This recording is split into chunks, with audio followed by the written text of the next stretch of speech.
আরজিকর হাসপাতালে যে নারকীয় ঘটনা ঘটেছে সেই ঘটনায় দোষী ব্যক্তিদের দৃষ্টান্তমূলক শাস্তির দাবিতে কাশিমনগর অঞ্চলের জাতীয় কংগ্রেসের পক্ষ থেকে প্রতিবাদ মিছিল কাশিমনগর অঞ্চলের জাতীয় কংগ্রেসের পার্টি অফিস শঙ্করপুর বিডিওতলা থেকে। উল্লেখ্য, গোটা রাজ্য তোলপাড় আরজিকর কাণ্ড নিয়ে, আর তারই প্রতিবাদে সুতে 2 ব্লকের কাশিমনগর অঞ্চলে জাতীয় কংগ্রেসের পক্ষ থেকে প্রতিবাদ মিছিল রবিবার সন্ধে 6:30 নাগাদ কাশিমনগর জাতীয় কংগ্রেসের পার্টি অফিস শঙ্করপুর বিডিওতলা থেকে এই মিছিল বের হয়ে শঙ্করপুর বিডিও নিজামপুর পরিক্রমা করে আবার বিডিওতলা পার্টি অফিসে এসে মিছিলটি শেষ হয়। এই প্রতিবাদ মিছিলে উপস্থিত ছিলেন সুতি 2 ব্লক কংগ্রেসের সভাপতি মতিউর রহমান সহ সভাপতি সুব্রত দাস। উপস্থিত ছিলেন সুতি 2 ব্লক যুব কংগ্রেসের সভাপতি আব্দুল নাইম, কাশিমনগর অঞ্চলে জাতীয় কংগ্রেসের সভাপতি নজরুল ইসলাম এবং অন্যান্য শাখা সংগঠন সহ কংগ্রেসের কর্মীবৃন্দ।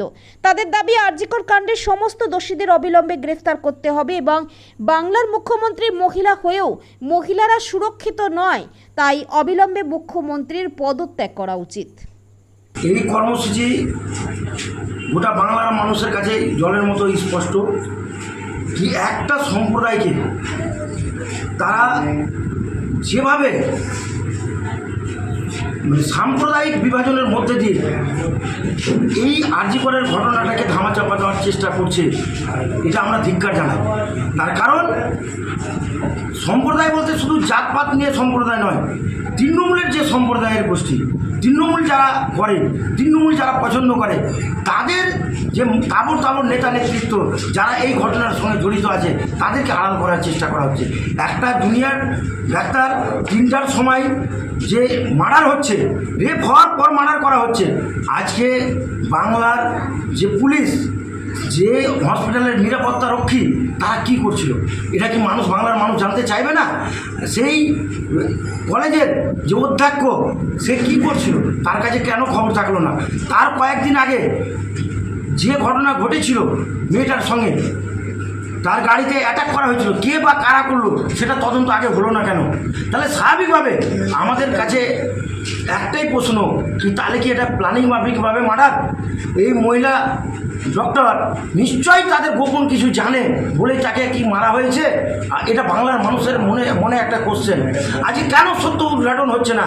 কেন যারা সমাজে পাশবিক আচরণ করে, যারা মায়ের মতো একজন তরুণ তাজা মহিলাকে যারা শেষ করে দিল, তাদের নাম ডিক্লেয়ার করা হচ্ছে না কেন? কারা কারা জড়িত আছে তাদেরকে কেন পুলিশ খুঁজে বের করছে না? আজকে কেন তদন্ত এত স্লো গতিতে চলছে? এটা বাংলার মানুষ জানতে চাইছে। এটা শুধু আমাদের কথা নয়, সাধারণ মানুষের কথা, ছাত্র, যুব, মহিলা, সমস্ত মানুষের কথা। তাদের একটাই দাবি, কি যাতে এই মহিলার পরিবার যাতে ন্যায্য বিচার পায়। বাংলার মানুষ দেখতে চায় কি যারা পাশবিক আচরণ করে, যারা এই নারকীয় ঘটনা ঘটায়, তারা যাতে দৃষ্টান্তমূলক শাস্তি পায়, এটা বাংলার মানুষ চাইছে। বাংলার মা বোনদের নিরাপত্তা সুনিশ্চিত করতে হবে সরকারকে। একটা রাষ্ট্র নৈতিক দায়িত্বের মধ্যে পড়ে যে আজকে রাষ্ট্র প্রতিটা নাগরিককে নিরাপত্তা দিতে হবে, শুধু মহিলা নয়, পুরুষদেরকেও নিরাপত্তা দেওয়ার দায়িত্ব নৈতিক দায়িত্বের মধ্যে পড়ে এই রাষ্ট্রের। এবং রাষ্ট্রের সাথে সাথে যে রাজ্যের যারা পরিচালিত করছে, যারা গভর্নমেন্টে বসে আছেন, তাদের এটা নৈতিক দায়িত্বের মধ্যে পড়ে। তাই দায়িত্বকে এড়িয়ে গেলে হবে না। আজকে বাংলার মুখ্যমন্ত্রী কেন তিনি বলেন না? তিনি বলছেন ফাঁসি চান। তিনি কার কাছে সেই আর্জিটা করছেন? তিনি নিজেই স্বরাষ্ট্রমন্ত্রী, তিনি নিজেই স্বাস্থ্যমন্ত্রী, আর তিনি পাগলের প্রলাপ করছেন। তিনি বলছেন অপরাধীর ফাঁসি চাই। ফাঁসিটা কে দেবে? আমরাকে এখানে বোঝাতে হবে, বাংলার মানুষকে বলতে হবে। তিনি নিজের বিরুদ্ধে আন্দোলন করছেন। এটা কি বাংলার মানুষের কাছে অট্টহাসির খোরাক হচ্ছে না? কি বাংলা মানুষ এমন একজন মুখ্যমন্ত্রীকে চেয়ারে বসিয়েছেন কি তিনি পাগলের প্রলাপ করছেন? আজকে আমরাকে ভাবতে হবে যে সোনার বাংলা আজকে নরক বাংলায় পরিণত হচ্ছে। সকাল থেকে সন্ধ্যা পর্যন্ত আমরা কি দেখছি? শুধু সমাজ বিরোধীদের দাপিয়ে বেড়াচ্ছে এবং আর কাটমানি। এই যে জায়গাটা, এই কাটমানির গল্প থেকেই কিন্তু এই মার্ডার জড়িত আছে। এটা বাংলার মানুষের কাছে জলের মতো পরিষ্কার। তার কারণ সন্দীপ ঘোষ সেই কলেজের অধ্যক্ষ তিনি এই হসপিটাল নিয়ে যে দুর্নীতি করেছেন আজকে তথ্য উঠে আসছে। একদিন দেখবেন প্রমাণ হবে এটা কেন অনেক একটা বড় চক্র আছে এই মার্ডারের পেছনে, শুধু এটা সাধারণ ঘটনা নয়। তাই আমাদের একটাই দাবি, এই মোমবাতি মিছিলের মধ্যে দিয়ে আমরা চাই সরকারের কাছে আমাদের আর্জি কি অতি সত্বর তদন্ত ত্বরান্বিত করা হোক এবং যারা অরিজিনাল অপরাধী তাদের দৃষ্টান্তমূলক শাস্তি দেওয়া হোক, যাতে আগামী দিনে এবং ভবিষ্যতেও কেউ যাতে এই ধরনের অপরাধ করার সাহস করতে না পারে। আমরা আমাদের কাশিমনগর অঞ্চলে জাতীয় কংগ্রেসের পার্টি অফিস থেকে শুরু করে আমরা নিজামপুর হয়ে আমরা গোটা কাশিমনগর অঞ্চল পরিক্রমা করে আমরা পার্টি অফিসে পথসভা করে শেষ করি। আমি মোহাম্মদ মতিউর রহমান, ব্লক কংগ্রেস সভাপতি। বিষয়টা হলো সারা বাংলায় যে নারী নির্যাতন চলছে এটা একটা বিচ্ছিন্ন কোনো ঘটনা নয়। মানুষ প্রতিবাদের ভাষা আজকে খুঁজে পেয়েছে। এর আগে আমরা দেখেছি কামদুনি, পার্ক স্ট্রিট, হাঁসখালি, বারবার কিন্তু মুখ্যমন্ত্রী যে অপরাধী তাকে আড়াল করার চেষ্টা করেছে এবং যে নির্যাতিতা হয়েছে তাকে কখনো বা তার চারিত্রিক দোষ বা কখনো বা বিক্ষিপ্ত ঘটনা বলে চালিয়েছে। আজকে এটা সারা বাংলায় জলের মতো পরিষ্কার যে সারা পশ্চিম বাংলায় মা বোনেরা, নারীরা আজকে সসম্মানে বসবাস করতে পারছে না সেই জায়গায়।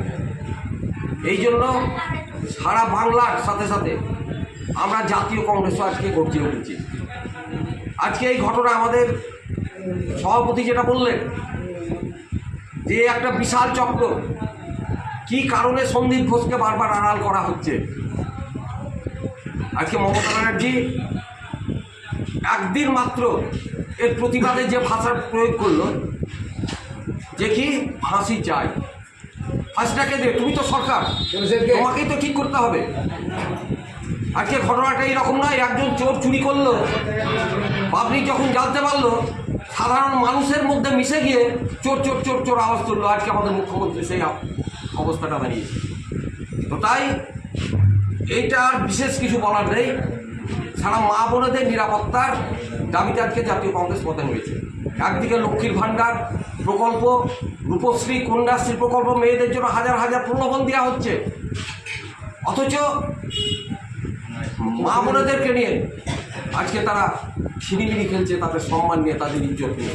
এটা শুধু একজন ডাক্তারকে হত্যা করেছে সেটা নয়, সারা বাংলার আজকে মা বোনেদের আজকে একই অবস্থা। আজকে এটা প্রকাশ পেয়েছে, আমাদের এলাকায় হয়তো প্রকাশ পাচ্ছে না অনেক জায়গায়।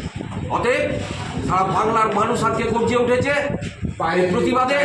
এর একটা সুরাহা চাইছি এবং প্রকৃত দোষীদের যে আড়াল করা হচ্ছে এবং এর ভিতরে যে কি চক্রান্ত আছে এই দাবিতে আজকে জাতীয় কংগ্রেস সভাপতি সুব্রত দাস, ব্লক কংগ্রেস সভাপতি।